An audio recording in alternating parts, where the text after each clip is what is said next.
What's going on, guys? Welcome back to another episode of Rustomod. We are back on our 1950 Willys Jeep build, and we are trying to get this thing ready for Hot Rod Power Tour this year. So in the last episode, you saw we actually painted the entire engine bay, getting it ready to go, so that way when we finish our frame that we also finished in the last episode, we can put the two together and everything should be ready to plug in. So on the last episode, we finished up the brake lines, the fuel lines, everything on the frame that we needed to do, so that way the body is ready to go onto the frame for the final time. So now that we got the engine bay painted, we have to go through and tidy everything up, all the reservoirs, wiring, intercoolers, all the stuff that we have to put into the engine bay. We want to do that first, so that way when we put the body onto the Jeep frame, it's ready to go. So we got our intercooler mounted up in the last episode and our radiator and stuff. So now we got to finish all the little things up, like boosters and reservoirs and air conditioning units and power steering stuff. We'll get all that stuff dialed in, so that way we can get this thing on Hot Rod Power Tour this year. So let's get to it. So I'm going to start by putting our booster in here that I painted real quick. And then we're going to put 2 batteries in this Jeep to power a lot of our electrical stuff. And a few other things like some reservoirs for windshield washer fluid and power steering and the radiator overflow and stuff like this we're gonna mount, so that way we know where everything's gonna sit. So when we put the body back onto the frame, we won't have to mount anything and it will be ready to go. So let's get to that. All right, so now that we ran our brake lines and everything over there, going to mount our booster back in here, so that way we can kind of see where everything's gonna fit. And then on the other side of the booster, we have to mount the pedals to it. So gonna mount this stuff in here like that and start knocking out some of the interior under the hood stuff. We have to mount all the little reservoirs and everything, and then we can get this thing back onto the frame. All right, gonna hook this booster up, hopefully for the last time.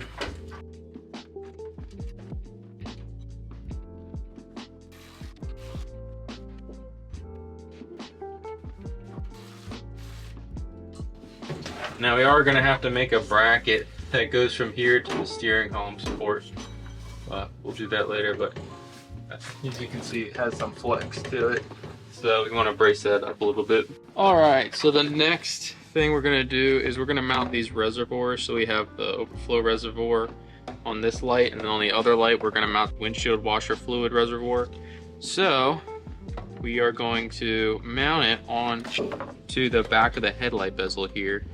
And I think I'm just gonna put like a riv nut in there, so that way we can get it out pretty easy. But we're going to make a bracket to bolt to the back of the reservoir and then mount it just like that. And then it will have the other one on the other side, so it'll be symmetrical. When you open the hood, it'll look pretty good. All right, so I got a piece of aluminum here, so I'm just gonna trace out the pattern that we need for our overflow reservoir and make a little bracket to hold it onto our headlight bezel there. So I'm gonna cut this out on our bandsaw here, and then should be good to go.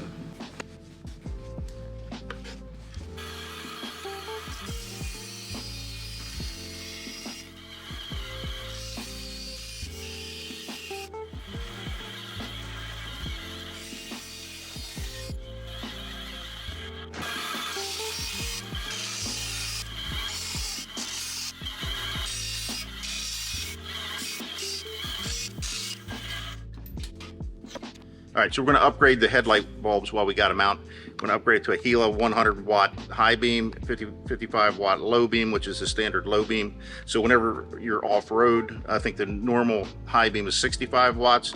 So we're going to bump it up. We've run these before in our Speedster that we built, so you get plenty of visibility. So while we got them out, we're going to go ahead and swap the bulbs out. Very simple, nice headlight arrangement here. Unlike some of them, old bulb comes out. Nothing wrong with it, perfectly fine. That is a spare. Drop the new one in, and you get this orientation slot there. That's where the hold down finger goes, and then this simply clips underneath that little thing. Boom, done. Upgraded. 35 more watts of power.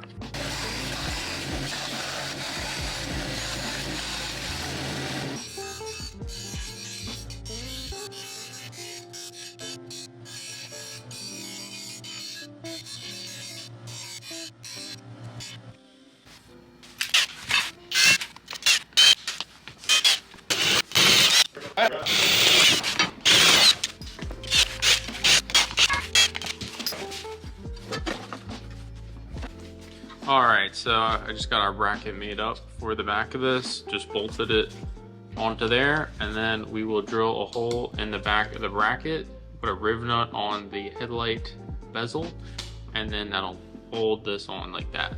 So let's go drill some riv nuts into those headlight bezels so we can mark where this has to go.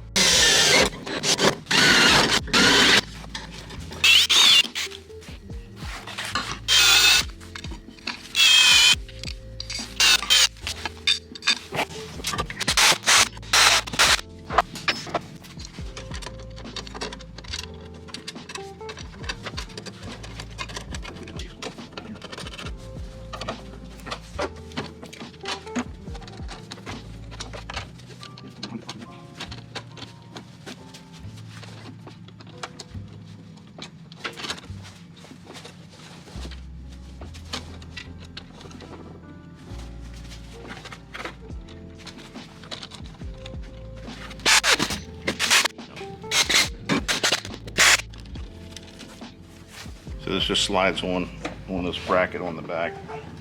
Cool. Bada bing, bada boom. Alright, so we got the washer fluid and the overflow tank mounted in the engine bay. All right, so back in 1950, they just got electric windshield wipers not that many years before. They certainly didn't have the windshield squirters, so that's when we put the windshield tank in there. We're going to be off-roading in the dirt, in the mud, on the beach with the salt and all that mess. We need to be able to squirt the windshield down. So we're going to put those. We got a couple spots marked here. So we're going to try to have this shoot in the center of our view here. So we don't know how well they're going to work. Chinese Amazon kit, but we want to at least get the water on the windshield first where we're looking. All right, here we go.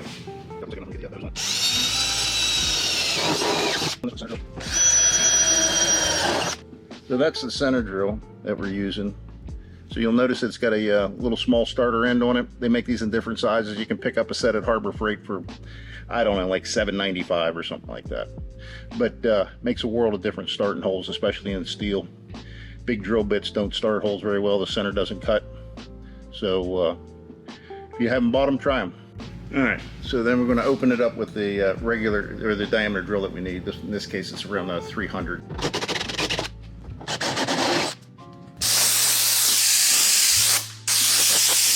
Don't look bad. I hate drilling in an old body like this. Put holes in it that weren't there. But anyway, it doesn't look bad, but we're going to need clean windshields. So, small compromise. Alright, that is it for this episode. Thank you guys so much for watching. Make sure you guys like, comment, subscribe so you can keep up to date on our Willys episodes.